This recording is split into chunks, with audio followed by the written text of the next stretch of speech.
Hello, Bruce. G'day, Simon. How are you today, sir? I'm feeling absolutely fabulous. Thank you very much. How are you? Wonderful. I'm feeling all right. Just all right. Yeah, it'll do for now. No better than all right. I mean, I'm pretty all right. Okay. Yeah. No, I'm all right. Okay, cool.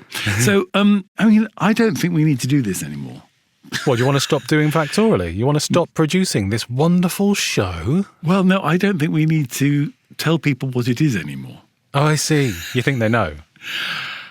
I think if they're listening, they know. Yeah. Okay, fine. Yeah. Well then, we won't bother telling you. No, it's Leave it. Factoraly. You know what it is. And you're who? I'm Simon Wells. Who are you? I'm Bruce Fielding. So, do you know what? When our generator first put up the word spoons, Yeah. Simon said to me, I don't know whether that subject's big enough. Maybe we should do cutlery. And I said, no, I think spoons is going to be fine for half an hour. Yes. Turns out you were right. There's a lot of information out there on spoons. So shall we start with a spoonful of definition? Yes, as Mary Poppins once sang. We'll get onto that. Oh, I'm sure we will. A spoonful of definitions helps the etymology go down.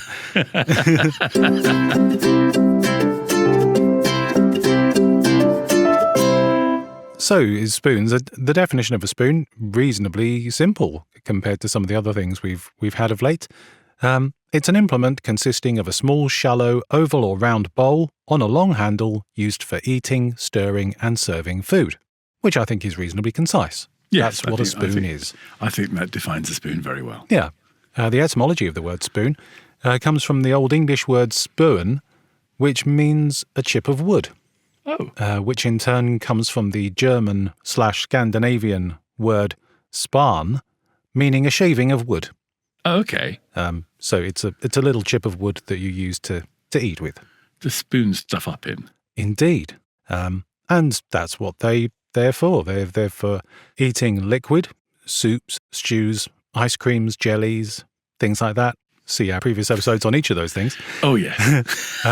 And for dishing out foods that exist in lots of small particles like rice, sugar, cereals, peas, etc. Yes. They're too small to use a fork. So, how long have spoons been with us, Bruce? Okay, so I'm guessing Roman or Egyptian? It usually is one or the other, isn't it? Or was it Pliny the Elder saying that they were excreted from the bottoms of ducks or something? Oh, what a lovely image. Good old Pliny. No, it's actually, they're way older than all of that. They're sort of one of the oldest utensils. I mean, other than knives, which, sort of predate cutlery as such. Okay. So the oldest evidence of spoons is from the Paleolithic period, which is roughly 21,000 years ago. Okay. They're really old. One example was a pair of spoons made of mammoth ivory, which was discovered at an excavation in Russia, which are sort of 20-odd thousand years old. So they're ancient. People have been using spoons for a very, very long time. Mm-hmm. In the Neolithic period, they found some spoons in Sardinia that are made of ceramic. They existed in China. So they've found bone spoons from the Shang dynasty around 1500 BC. Greeks and Romans obviously used them, made of bronze and silver. And I think Greek spoons sometimes had a pointed handle so that you could flip it round and stab a chunk of meat. Oh, use it as a fork? Yeah, exactly. Oh, yeah. Cool. That would be a spork. That would be the spork. That's right, yeah. So, yes, they've been around for a while and everyone's used them. I'm sorry, we've just discovered that there was a very first spork. If you'd listened to Factoraly for nothing else. There you go. The first spork was in ancient Greece.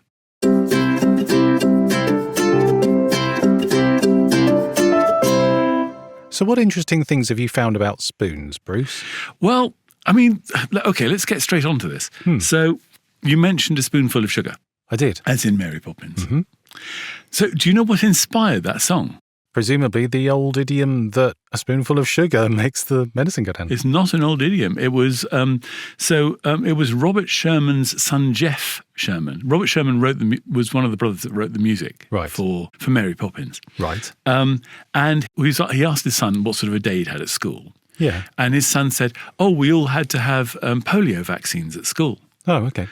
And his father, Robert, said, "Oh, I know you don't like needles. Was it okay?" And he said, "Oh, yes, they just put it like a droplet of this stuff onto a sugar cube. Okay. And that helped the medicine go down." And he just went, "Hang on a minute." Because that very day, he'd actually have one of his songs for the movie had been rejected. Oh. So he thought, that's interesting. Sugar helps the medicine go down, and wrote the song. That's great.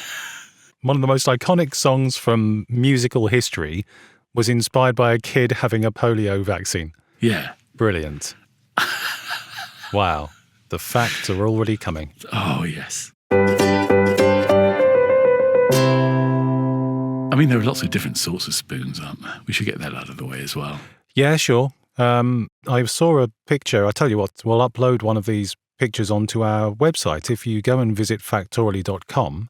Factoraly.com? That's the one. Okay. There's a wonderful, wonderful blog section which Bruce painstakingly creates every week. And I would encourage you to visit it, because I've looked at the numbers and not enough of you are visiting it to make it worth my while to do it. So if you want it to continue, Yes. then please visit the blog and have a really good time. Please support your local rabbit hole. So we'll put a picture of this. But I found an image of an 18th century silverware table service thing.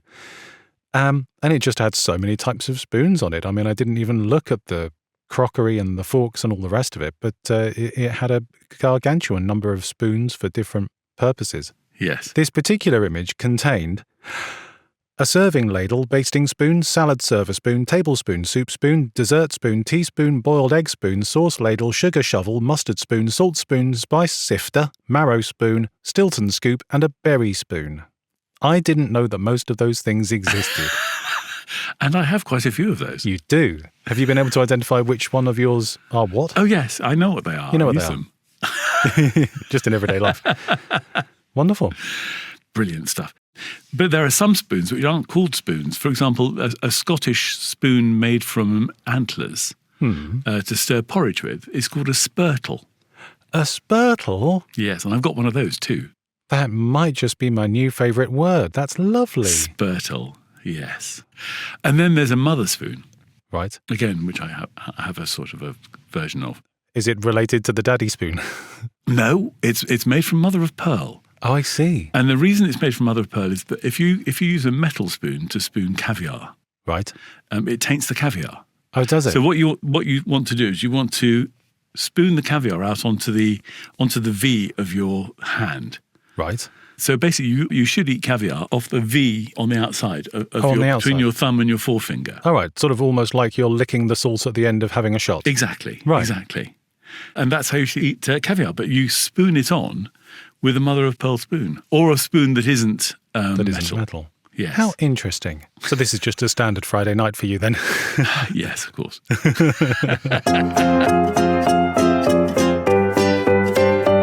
I mean, there are lots of spoons that aren't spoons. Oh, okay. When is a spoon not a spoon? When it's a 3-wood. Oh, So a 3-wood in golf is called a spoon. is it? Yeah, because it's got a slight angle on it. So it's almost like you're kind of lifting the ball up.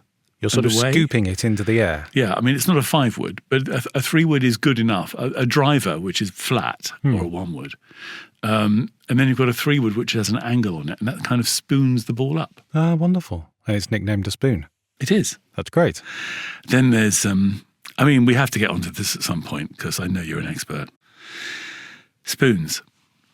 Right. Now, I was really hoping you were going to go here. I decided not to. So if you've done any research on this, then brill. Sir Tim Martin's 900 pubs. Yeah. Has he got 900 now? 900 Weatherspoons. Flips. Yes. So Weatherspoons is called Weatherspoons. I mean, everybody calls it spoons. Yes, they do now. But it's actually called Weatherspoons for 2 reasons. One is because he really enjoyed the Dukes of Hazzard. And he especially liked Boss Hogg, J.D. Hogg.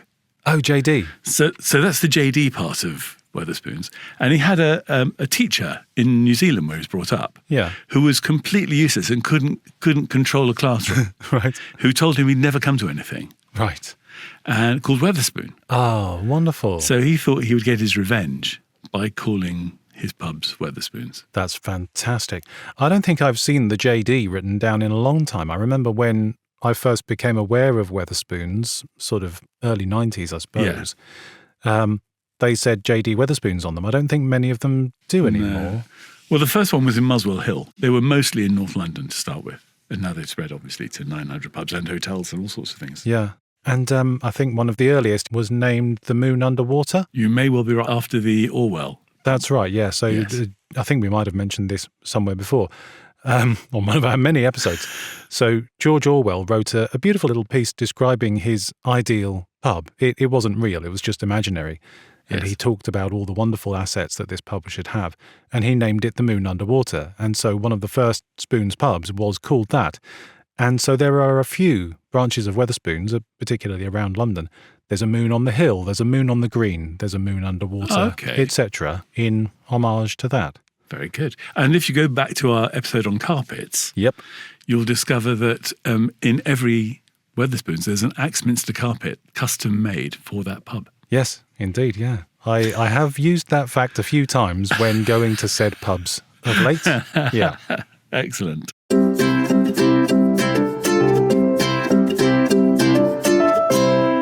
So that's a spoons that isn't a spoon. Yes. Do you enjoy spooning? Oh, you went there. Yes, I Yeah. do, actually. I find it rather comfy. You should, because it's very good for you. Spooning is where you lay and sort of cuddle somebody else, sort of with your front on their back. Or vice versa, depending on Or vice which way versa. around. Yeah. Which one of you wants to be big spoon or little spoon? Yes. But it's very, very good, apparently, for stress and pain relief. Oh, really? So actually sort of cuddling up to somebody is a very Yeah. good way of releasing oxytocin, dopamine, and serotonin. Wonderful. So basically you get a better night's sleep and you're more relaxed and calm. That's wonderful. I do like a good spoon. I have wondered about the phraseology you just used, big spoon, little spoon, because the implication is that the little spoon goes in front and the big spoon spoons from Yes. behind. Yes. But actually the whole point of it being a spoon is that you can get two spoons of the same size and they will nestle into each other. You don't Yes. nestle a smaller spoon into a bigger spoon. Yes. They fit together just because they are both spoon-shaped. Absolutely right. So actually that terminology is slightly inaccurate. Yes. But hey, who's counting? I had a look at Silver Spoon, or Ooh. Silver Spoons. Not Silver Spoon, the brand of sugar. No. As in born with one in your mouth. Indeed, yes. Yes. Exactly. So that phrase kind of means that you're from money, you have inherited wealth. The image being that as soon as you were born, as soon as you were a baby, you were fed with a silver spoon. And often it sort of has slightly negative connotations that you don't even realize how wealthy you are. You don't really appreciate your position. You just take it for granted that you're rich. And this expression goes back quite a long way. It's first written down in 1719 Wow. in an English translation of the Spanish novel Don Quixote. Don Quixote. Don Quixote, yeah. And it's actually inaccurate. The guy who translated that into English, there was another Spanish phrase used in the original text, which he didn't understand, but it meant the same thing as to be born with a silver spoon in your mouth. So he translated it as that. So that shows that the phrase was already in use when he used it in 1719. So it's at least that old, but Gosh. probably older. And in Australia, they take this phrase and they've come up with the word spooner, which refers to a young person who has lots of wealth that they take for granted. So that person is a spooner. Okay. And that sort of took me down looking at different uses of silver spoons and things like that. Apparently, going back a few hundred years before the idea of a set table service, dinner service in sort of 1800s, it was not uncommon for you to take your own cutlery with you to dinner when you went round to someone's house for dinner. Oh, really? Yeah, apparently so. I'd never heard this before, but I've seen a few websites that verify it.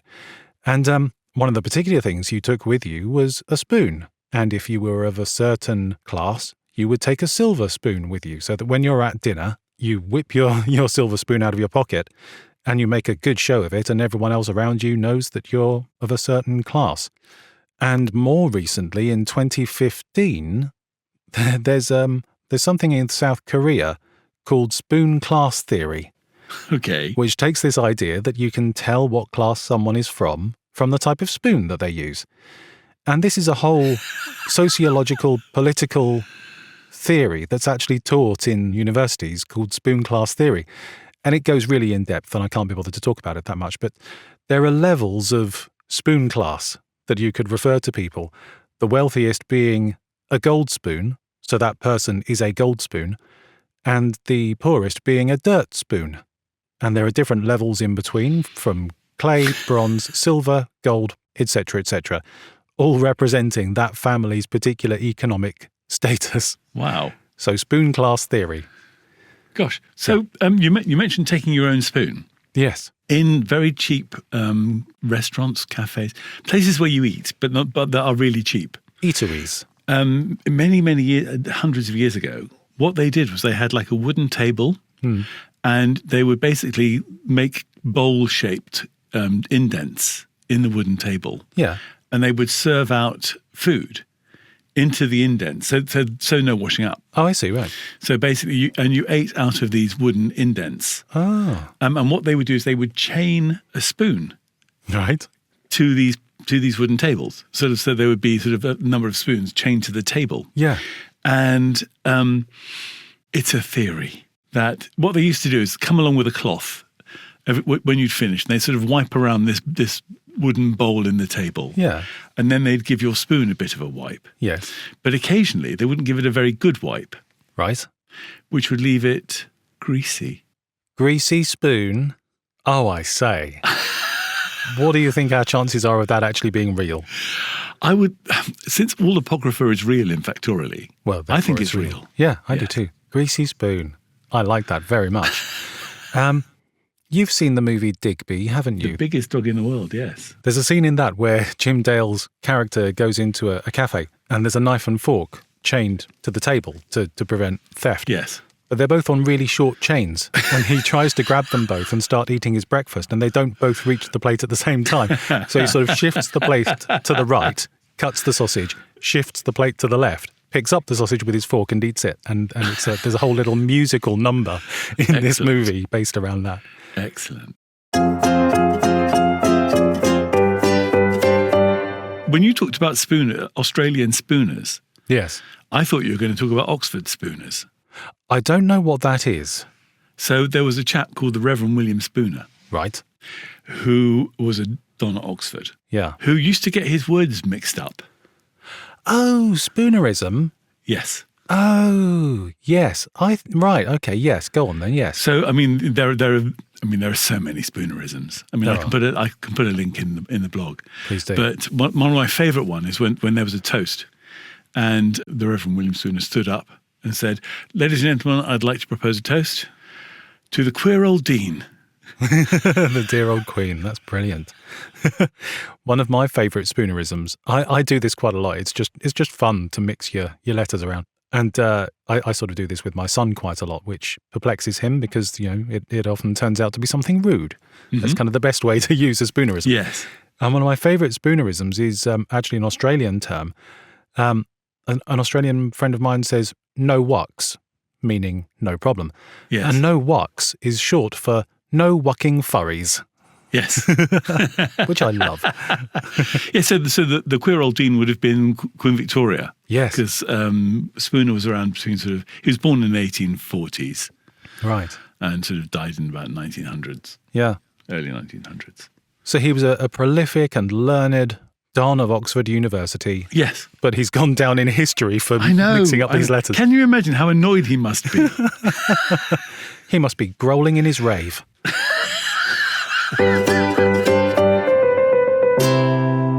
There are other things you can do with spoons, of course. Okay. You can play them. Oh, yes, you can. Yeah, I had a little look at this as well. Did you? So what did you find out about playing the spoons? I found out that it's a really big topic which you could actually spend a very long time talking about. So I'm not going to. But yeah, it's sort of it's a percussion instrument, if you can call it an instrument. Well, you say instrument. Well, yeah, exactly. Although, having said that, Duncan Campbell from UB40 Right. was the first musician to be registered in the Musicians' Union as a spoon player. Oh, really? Was he? Yeah. Oh, good for him. But it's kind of it's used in folk music. It's used in quite a few countries actually. So British folk music, American, Canadian, Greek, Russian, and Turkish folk music use spoons. And it's a percussion instrument. Specifically, it's something called an idiophone, which is a brand new word that I'd never heard of before. Idiophone. So it's a percussion instrument that makes a sound just by being hit, unlike a drum, which resonates with the skin of the drum. Okay, got it. Spoons or clavey or that thing that looks like an armadillo that you scratch with a stick, which I can't remember the name of. These are called idiophones. So they make sound just because you hit them. But yeah, sort of in sort of makeshift folk bands, someone's playing a washboard with some thimbles on their fingers. Someone else is playing the spoons. It's cheap and it's easy, but it's quite cool. Yeah. I mean, there have been some quite well-known players of the spoons. Because you're a bit of a Whovian, aren't you? I am a Whovian, yes. So did you know that Sylvester McCoy is a spoon player? No, I didn't. Is he? Yes. And he actually played spoons on Doctor Who. I've seemed to remember that being the case. I didn't know that's because he was actually a spoons player. I thought it was just a funny thing that the Doctor did. He also played the spoons in Ian McKellen's King Lear. Oh, really? Yeah. Oh, how wonderful. Yes. There are different techniques of playing the spoons, depending on sort of how you hold them and how you strike them. There are techniques such as the fire tong style, the salad serving style, the castanet style, and the drumstick style.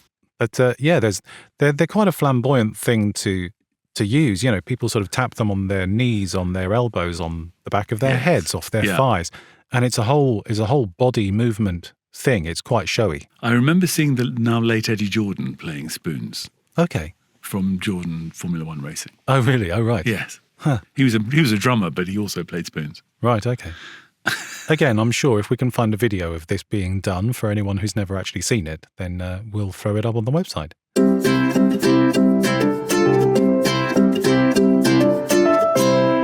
What else can you do with a spoon? So you can eat with it, you can serve with it, you can play it, you can drink in it. Spoons. What else? You can hang it from your nose. Sure. Have you ever seen spoon hanging? I'm aware of it. I've never seen it in person. I've never tried, actually. Give it a go. It's great fun. You dry sort of your nose so it's not too greasy, and then you dry the spoon. Then you breathe on the spoon, and you basically put the spoon end on your nose, and it just stays there. Great. Until gravity takes over, and then it doesn't. I may or may not have a record related to this, which I'll share with you later. Oh, okay. What else? Oh, you can bend them with your fingers. Of course you can, yes. Or with your mind if you're Uri Geller. Well, exactly. Exactly. He made his name from bending spoons. That's so niche, isn't it? Can you imagine that? I mean, they've sort of tried to work out how he did it. There's all sorts of people who give excuses and reasons why it might be, but they don't really hold up. Okay. And if you want to see a large collection, if you go to the blog at Factoraly.com, you will see a picture of Uri Geller's Cadillac. Right. Where he has actually riveted loads of spoons that he's bent.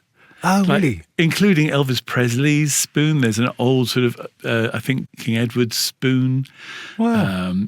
Queen Victoria's spoon. Just loads and loads and loads of spoons that he's people have given him spoons. Can you bend this? Now, who in their right mind would give Queen Victoria's spoon to a man who is known for bending spoons? I mean, that's just... Oh, and not only that, then he actually rivets it to his car. That's strange. To be fair, the car looks ridiculous. I'm sure. I mean, and because it's me, I have to mention a car in every episode. Naturally. But he uses it to raise money. So this car is based in the UK, and he goes around various events and sort of raises money for charities. That's brilliant. That's peculiar, but that's brilliant. Speaking of royalty and their spoons, yes, I came across something that I didn't know existed called the coronation spoon. And the coronation spoon is part of the Crown Jewels collection. And it's an implement that's used in the coronation of British monarchs. Oh, the anointing spoon. Yeah, that's the one. Yes. So it's called the coronation spoon. It dates back to the 12th century. Gosh. And it's a silver gilt spoon with 4 pearls in the handle. And the bowl has a ridge down the centre of it, and it divides the bowl into 2 halves, which it's suspected was originally used for sort of diluting wine. So you'd pour water in one half, wine in the other half, and then pour them both into a cup to make slightly diluted wine. During the coronation ceremony, the Archbishop of Canterbury dips his fingers into the 2 halves of this spoon, which contains anointed water, and then, don't know why I'm doing this symbol on a podcast, but you know exactly what I'm doing. Makes the sign of the cross with the water on the monarch's forehead. And this thing was first used, so the spoon itself is from the 12th century. It was first used to anoint a monarch in 1603 when James I became king. So it's had sort of 500 years of life just being used as a spoon before someone said, hey, do you know what would be cool? We should use this thing to anoint the monarch. Yes.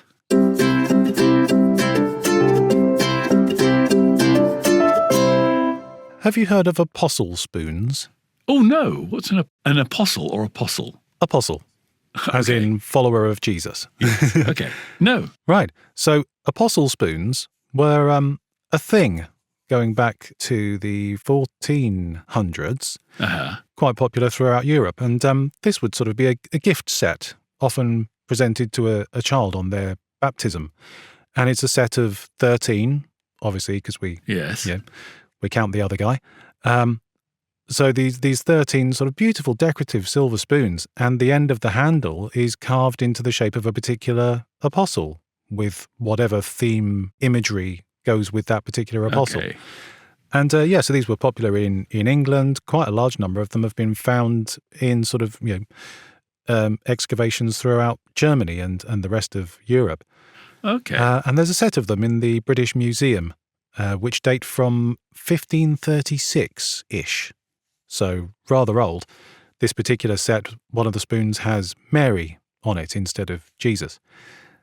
Yes. But yeah, by the 1600s, these were sort of a popular gift to present to kids being baptized from the godparents, And in some areas, this tradition continued right up until the 20th century. So you could get a set of apostle spoons for your baptism day all the way up into the 1900s. Oh, interesting. Love spoons. Love spoons? Love spoons.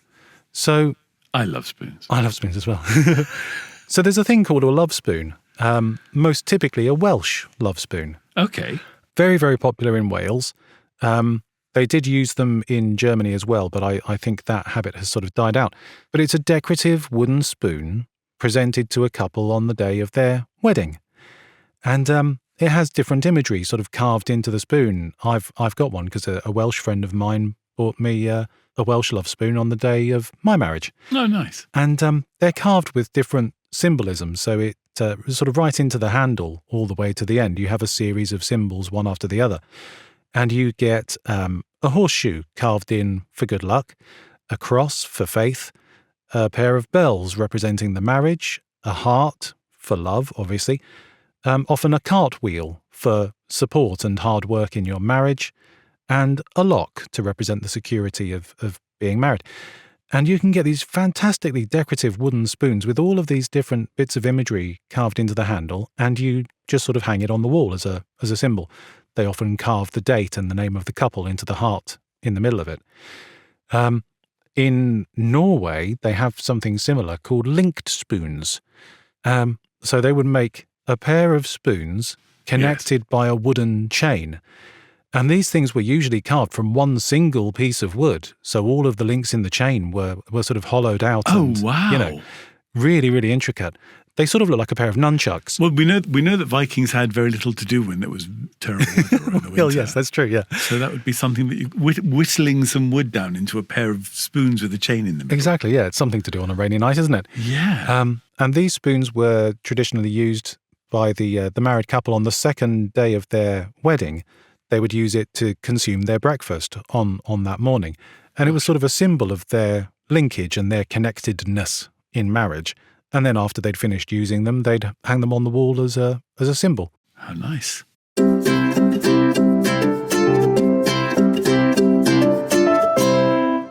So it's about this time in the podcast when I will ask Simon, what records do you have for me, Simon? Well, Bruce, I'm glad you asked. I've got a few. This is a great topic. Every now and then you get a topic that's quite hard to find interesting records. They're just the biggest and the smallest. This one is just bizarre, and therefore it fits in really well. So I mentioned one of them earlier on, balancing spoons on your face. There's a world record for a man from Iran called Albolfazl Saber Mokhtari, I think. Apologies to anybody if you've got the pronunciation slightly wrong. Sorry if anyone's listening from Iran.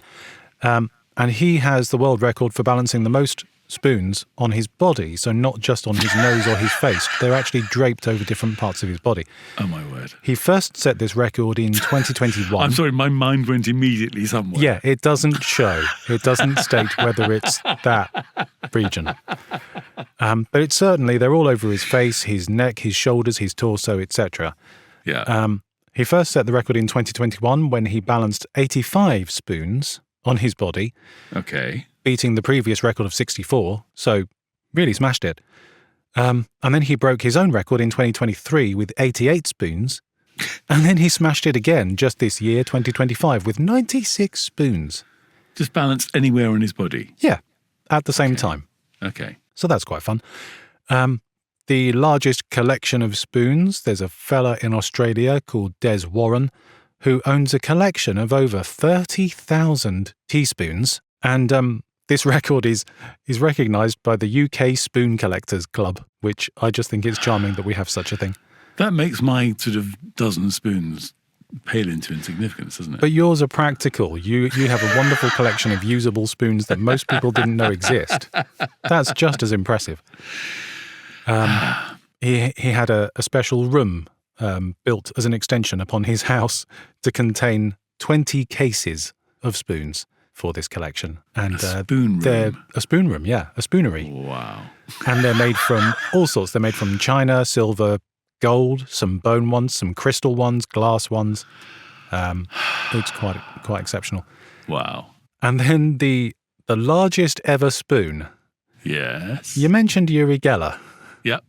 Uri Geller created, I don't know whether he personally made it or if he had it made, but he has the largest steel spoon in the world. Mm-hmm. This spoon is 16.18 meters long. That's 53 feet and 1 inch. I mean, getting the soup to your mouth would be a bit tricky. That would be ridiculous. The bowl of the spoon measures just over 2 meters in diameter. Wow. 6'8". And this spoon stands upright in front of the Uri Geller Museum in Tel Aviv, Israel. Gosh. How about that? As a representation of what we've already spoken about, Uri Geller doing stuff with spoons. Well, there's a thing. Isn't it a thing? I found the only one I found was the most expensive spoon. Oh, go on. Which was part of a collection of silver. And it sold, I mean, the whole collection sold for like 2.4 million. Oh, good grief. This fine silver auction. Wow. But the spoon went for $32,500. What? Yeah, that's an American spoon. What was so special about this spoon? I don't know. And I haven't seen a picture of it. It must have been sort of particularly rare, the only one of a particular set left or the only one It was created, monogrammed HH for Hepzibah Hall. Wow. Well, that brings me in mind of the time we tried to sell your canteen of silver cutlery on eBay. Yes. We didn't quite get that. No, we certainly didn't. Well, that's all I have on spoons. I'm spooned out. Yes, I think I have ladled up all of my spoon-related facts. Nice. Well, if you know anything more about spoons, then please let us know on, as we've said before, you can write to us at hello@factoraly.com, or you can go to our Facebook page, Factoraly, or you can just tell us. If you see either of us wandering the streets of London at any time, shout out to us and tell us, "Oi, I know a fact about spoons." But there's something more important, isn't there, Simon? Oh, there is, yeah. Infinitely more important. What's that? Some stars. Oh, yes. Some stars would be lovely. If you would be so kind as to go onto your podcast player of choice and give us a lovely, glowing 5-star, 5-spoon review and share some lovely words about why you enjoy listening to this show, assuming you do. Well, of course you do. Yes, of course you do. Then that would be much appreciated. Another thing you can do is to subscribe to this show so that every Thursday morning you'll get a notification reminding you that a new episode has arrived. Yes, or you can just tell your nerdy mates. Yeah. I mean, you might have friends who are into spoons. You never know. Or in spoons right now. They might be in spoons right now. You may be one of those people on the Wi-Fi in spoons. There you go. Just ligging around all day long and day drinking. Ordering a random item of food for someone else's table number. Who knows? Well, thank you so much for coming along to listen to us. We do hope you'll join us again for the next fun-filled, fascinating, factual instalment of Factoraly. Goodbye. Au revoir.